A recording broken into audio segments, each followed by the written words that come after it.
I am the Tofu Golem. Please enjoy the video. You start by powering the iPad off and clearing a clean, static-free workspace. Once done, heat the display edge to loosen adhesive. This reduces the chance of glass cracking. Next, attach a suction cup and lift gently while sliding a thin plastic pick about 1/16 inch into the gap. You want just enough space to work, not to lever the frame. Make sure to work around the perimeter incrementally so adhesive yields evenly and you don't stress the glass. With the screen slightly lifted, prop it so cables aren't strained and remove the display shielding bracket. Keep screws sorted because sizes vary.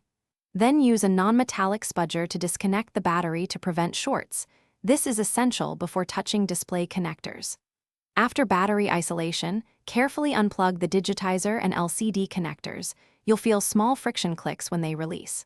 Work methodically, one connector at a time. Keep tools flat and avoid twisting connectors, and place each component in labeled positions so reassembly is painless. Once every cable and bracket is free, lift the display away from the frame, support the glass, and set it on a soft surface to avoid scratches. Clean leftover adhesive residue with isopropyl alcohol and a plastic scraper, then fit new adhesive strips so the replacement seals correctly and evenly. Reconnect the display and digitizer, reconnect the battery, and power on to verify function before pressing the bezel down.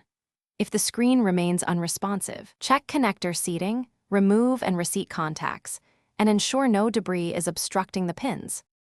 Thanks for watching. Consider subscribing if we helped you today.